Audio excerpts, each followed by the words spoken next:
So hello everyone, my self doctor Preeti, welcome to Revive Homeopathy. Last video में हमने स्टेफिस एगेरिया की mental picture discuss की थी। इस वीडियो में हम स्टेफिस एगेरिया के और कैरेक्टरिस्टिक सिम्टम डिस्कस करेंगे, प्लस वो रूब्रिक डिस्कस करेंगे जिनके अंदर सिंगल स्टेफिस एगेरिया प्रेजेंट है। So let's start.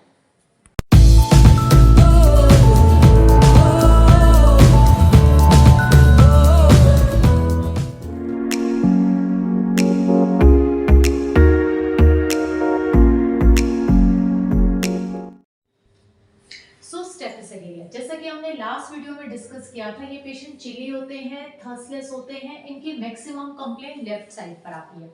ये पेशेंट बहुत ही माइल्ड, टिमिड, लॉयल और हार्ड वर्किंग होते हैं। इनको गुस्सा बहुत जल्दी आ जाता है, लेकिन जब इनको अपना गुस्सा कंट्रोल करना पड़ता है, क्योंकि अपना गुस्सा निकाल नहीं पाते, तो अपना गुस्सा कंट्रोल करते हैं, उसके बाद इनको प्रॉब्लम शुरू हो जाती है। ओके, इन पेशेंट्स को बहुत ज्यादा भूख लगती है। खाना खाने के तुरंत बाद ही बोलते हैं कि मुझे और भूख लग रही है, जबकि इनका पेट भरा होता है। This is canine hunger. Next, इन लोगों को रात में नींद नहीं आती। रात में ये लोग जगे रहते हैं और दिन में इनको नींद आती रहती है। तो sleepy all day and awake all night. So this is very characteristic of स्टेफिस एगेरिया।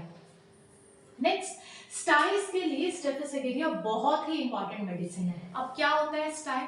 स्टाई आपने कभी ना कभी अपने लाइफ टाइम में एक्सपीरियंस किया होगा कि हमारी आंखों के ऊपर आईलिड के पास रेड कलर के पेनफुल नोड्यूल हो जाते हैं, उसको स्टाई बोलते हैं। अब स्टाई के लिए होम्योपैथी में बहुत सारी मेडिसिन है ना।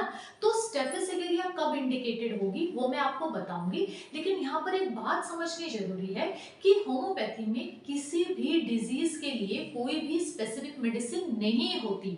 किसी को अगर हाई ब्लड प्रेशर है तो उसके लिए कोई स्पेसिफिक मेडिसिन नहीं है, या किसी को डायबिटीज है तो उसके लिए भी कोई स्पेसिफिक मेडिसिन हमारे पास डायबिटीज की नहीं है।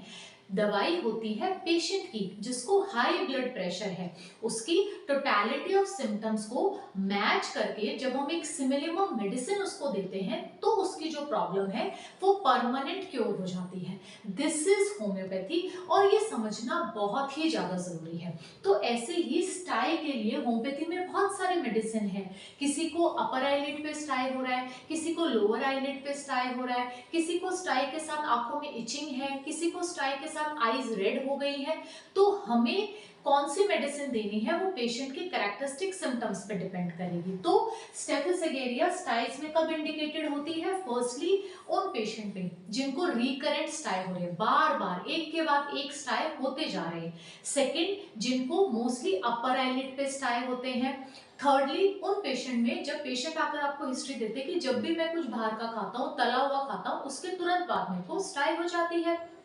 या फिर जब उनको जो स्टाई होती है, इन पेशेंट की बहुत ही ज्यादा सेंसिटिव होती है, पेशेंट उसको टच नहीं करने देते, इतनी पेनफुल और इतनी सेंसिटिव होती है वो। और जब अगर वो ठीक भी हो जाती है तो भी उसके बाद उस एरिया पे वो छोटा सा नोड्यूल छोड़ देती है। तो अगर ये कैरेक्टरिस्टिक पेशेंट मतलब ये पॉइंट्स अगर किसी पेशेंट में मिल रहे हैं, तब स्टाई जो है, तब स्टेफिस एगेरिया उन स्टाई के केसेस में यूजफुल है। ओके, नेक्स्ट, अब कफ के क्या कैरेक्टरिस्टिक पॉइंट्स है? फर्स्टली, जब भी अगर इनको गुस्सा अगर इनको आ रहा है और इन्होंने अपना गुस्सा दबा लिया, उसके बाद से इनको खांसी शुरू हो जाएगी। दूसरा, इनको जो खांसी है वो ज्यादातर दिन में होती है ना, सिर्फ दिन में ही होती है इनको खांसी, या फिर डिनर के बाद इनको खांसी होती है। और जब ये नॉन वेज खाते हैं, मीट खाते हैं, उसके बाद इनकी खांसी बढ़ जाती है। इस रूब्रिक में सिंगल स्टेफिस एगेरिया प्रेजेंट है, कफ मीट एग्रावेट। और एक और कंडीशन कि पेशेंट बोलते हैं कि जब मेरे को खांसी होती है तो मैं ठीक रहता हूँ, मेरा जो शियाटिका का पेन है वो ठीक हो जाता है, लेकिन जब मेरे को शियाटिका का पेन शुरू होता है तो जो है मतलब इसको सर्दियों में तो खांसी रहती है। तो पेशेंट कैसे बताएगा आपको कि सर्दियों में जो है मेरा शियाटिका का पेन ठीक हो जाता है और मेरे को खांसी रहती है, और गर्मियों में मेरी खांसी ठीक हो जाती है तो मेरे को शियाटिका का पेन शुरू हो जाता है। तो cough in winters alternating with sciatica in summer, इस रूब्रिक के अंदर भी सिंगल स्टेफिस एगेरिया प्रेजेंट है। So this is very characteristic. Next, ये भी बहुत इंपॉर्टेंट पॉइंट है स्टेफिस एगेरिया का कि जब जब इन पेशेंट्स का टॉन्सिलाइटिस हो जाता है, इनको जब जब इनके टॉन्सिल्स इनलार्ज हो जाते हैं, उस टाइम इनको सुनना कम हो जाता है। So hearing impaired when tonsils are enlarge. Patient आकर ये हिस्ट्री देंगे आपको कि जब भी मेरे को गला खराब होता है, मेरे टॉन्सिल्स बढ़ जाते हैं, तो उस टाइम जो है मेरे को सुनाई देना कम हो जाता है। इस रूब्रिक के अंदर भी सिंगल स्टेफिसेगिरिया प्रेजेंट है। तो ये बहुत ही कैरेक्टरिस्टिक पॉइंट है, आपको ये सब ध्यान में रखना है। कभी भी कॉमन सिम्टम के ऊपर प्रिस्क्राइब नहीं करना है। जहां जहां कैरेक्टरिस्टिक पॉइंट्स मिल रहे हैं, उन कैरेक्टरिस्टिक पॉइंट्स की टोटलिटी को मैच करके आपको जो है होम्योपैथी मेडिसिन प्रिस्क्राइब करनी है पेशेंट को। ओके, नेक्स्ट, दांतों के लिए भी स्टेफिसेगिरिया बहुत इंपॉर्टेंट मेडिसिन है। दांत इसके बहुत जल्दी खराब हो जाते हैं। बच्चों में जैसे ही बच्चों के दांत आते हैं, आने के तुरंत बाद वो खराब होने शुरू हो जाते हैं, दांत काले पड़ जाते हैं और दांत जो है ऊपर से टुकड़े टुकड़े होके गिरने शुरू हो जाते हैं। ओके, और इन पेशेंट्स को जो है टूथेक, दांतों में जो दर्द है वो जनरली होता है ड्यूरिंग मेंसेस, और उस टाइम जो इनका दांतों का दर्द है वो इनके सारे दांतों में होता है, चाहे वो खराब दांत है या इनके सही दांत है, इनके सारे दांतों में दर्द होता है during menses. This is very important. Next, wheeling vertigo भी इसका बहुत कैरेक्टरिस्टिक है। जनरली चक्कर कब आता है हमें, जब हम सर्कल में राउंड एंड राउंड घूमते हैं, झूले पे होते हैं, तो उस टाइम हमें चक्कर आता है। लेकिन स्टेफिसेगिरिया के अंदर क्या होता है, जब ये पेशेंट बैठे होते हैं आराम से तब इनको चक्कर आता है, और जब ये खड़े होकर सर्कल में घूमना शुरू कर देते हैं उस टाइम इनका चक्कर ठीक हो जाता है। So this is very important. इस रूब्रिक के अंदर भी सिंगल स्टेफिसेगिरिया प्रेजेंट है, vertigo, walking in a circle, ambulate, कि जब ये सर्कल में घूमना शुरू करते हैं उस टाइम इनका चक्कर ठीक हो जाता है। राइट, सिर दर्द में कब सोच सकते हैं स्टेफिसेगिरिया? फर्स्ट वही कि जब इनको गुस्सा आया और ये अपना गुस्सा निकाल नहीं पाए, उसके बाद इनको सिर में दर्द शुरू हो गया। दूसरा, जब इनको सिर में दर्द होता है उस टाइम जब ये पेशेंट उबासी लेते हैं उस टाइम इनका सिर दर्द ठीक हो जाता है। इस रूब्रिक में 3 ही मेडिसिन है, headache, yawning, ambulate, muriatic acid, natrum mur and staphysagria. Next, vomiting after abdominal operation.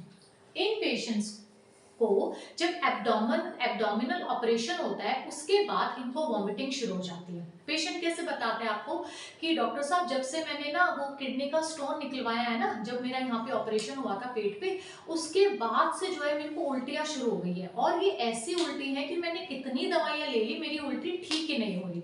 So this is very important कि एब्डोमिनल ऑपरेशन होने के बाद इन पेशेंट्स को वॉमिटिंग की कंप्लेंट शुरू हो जाती है या फिर इनको पेट दर्द शुरू हो जाता है। तो ये भी बहुत इंपॉर्टेंट है। बहुत पेशेंट आपके पास ऐसे आएंगे जो बोलेंगे जब से मेरा ओवरी रिमूव हुई है या जब से मेरा गोल ब्लैडर रिमूव हो रहा है, मतलब एब्डोमेन के कोई भी इनका ऑपरेशन हुआ है उसके बाद से इनको पेट दर्द ठीक शुरू हो गया और वो ठीक ही नहीं हो रहा है या फिर वॉमिटिंग शुरू हो गई।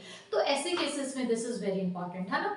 और किन केसेस में इसको पेट दर्द होता है? वही सेम, जब इसको किसी बात पे बहुत गुस्सा आया और ये गुस्सा निकाल नहीं पाया, उसके बाद इसको पेट में दर्द शुरू हो गया, या फिर एब्डोमिनल ऑपरेशन हुआ है इसका और उसके बाद से इसका पेट दर्द शुरू हो गया है। ओके, यूरिनरी डिफिकल्टीज में स्टेफिसेगिरिया कब सोच सकते हैं? फर्स्टली उन यंग मैरिड लेडीज के अंदर जिनको after marriage urinary tract infection हो जाता है, या फिर सिवियर लेबर के बाद अगर यूरिनरी डिफिकल्टीज आ रही है, या फिर ओल्ड मैन के अंदर प्रोस्टेट एनलार्ज होने की वजह से यूरिनरी डिफिकल्टीज आ रही है, या यूरिनरी जो ब्लैडर है उसका प्रोलैप्स हो गया उसके बाद यूरिनरी डिफिकल्टीज आ रही है। तो इन सारे कंडीशंस के अंदर स्टेफिसेगिरिया बहुत यूजफुल है। डायरिया में कब सोच सकते हैं? फर्स्ट वही कि जब इसको गुस्सा आया, ये अपना गुस्सा निकाल नहीं पाया, इसको पेट दर्द, इसका जो है पेट खराब हो गया। सेकेंडली, बच्चों को अगर आपने बहुत ज्यादा डांट दिया या उनको बहुत ज्यादा पनिश कर दिया, आपने बहुत ज्यादा उनको पनिशमेंट दे दी, उसके बाद उनका पेट खराब हो गया, या फिर इनको जब ये ठंडा पानी पीते हैं उसके बाद इनको डायरिया शुरू हो जाता है। तो ये बहुत इंपॉर्टेंट है। नेक्स्ट, फीवर के केसेस में कब सोचेंगे आप स्टाफ? फीवर में जो स्टेफिसेगिरिया पेशेंट है इसको कवरिंग बिल्कुल पसंद नहीं है। जब इसको तेज बुखार आता है तो अपनी सारी कवरिंग्स जो है बिल्कुल लेना पसंद नहीं करता, सारी कवरिंग्स उतार देता है। प्लस वैसे तो नॉर्मली स्टेफिसेगिरिया के जो पर्सन्स हैं उनको पसीना नहीं आता है, उनकी स्किन जो है बिल्कुल ड्राई होती है, लेकिन फीवर के दौरान इसको बहुत ज्यादा पसीना आता है, ठंडा पसीना आता है और वो स्मेल करता है लाइक रॉटन एग। तो ये कैरेक्टरिस्टिक पॉइंट्स हैं। Next, skin symptoms alternating with joints pain, ये भी बहुत इंपॉर्टेंट जो है सिम्टम है। पेशेंट आकर आपको बताता है कि मेरे को जब स्किन के ऊपर कंप्लेंट्स आती है तो मेरे जॉइंट पेन्स ठीक हो जाते हैं, और जैसे ही मेरा घुटनों का दर्द शुरू हो जाता है तो है मेरी जो स्किन प्रॉब्लम है वो ठीक हो जाती है। तो स्किन प्रॉब्लम्स और जॉइंट पेन्स ये दोनों प्रॉब्लम जो है इसकी ऑल्टरनेट करती हैं, और इस रूब्रिक के अंदर भी सिंगल स्टेफिस प्रेजेंट है। तो ये बहुत ही कैरेक्टरिस्टिक सिम्टम्स हैं जिसके अंदर सिंगल एक ही मेडिसिन जो है प्रेजेंट है। Okay, lastly injuries from sharp instrument, जब किसी भी शार्प इंस्ट्रूमेंट से इनको इंजरी हो जाती है तो उसके बाद इन केसेस में भी स्टेफिस बहुत यूजफुल होती है। Okay, and lastly very important, renal bulbosis जो है वो स्टेफिस की एनिमिकल है, इसको कभी भी स्टैफ से पहले या स्टैफ के बाद नहीं देना चाहिए। तो ये थी होल पिक्चर स्टेफिस की। आई होप आपको ये बहुत अच्छे से समझ में आ गई है। इसके रिगार्डिंग कोई भी क्वेरी है तो आप मेरे को कमेंट सेक्शन में कमेंट कर सकते हैं। Till then have a good day. Thank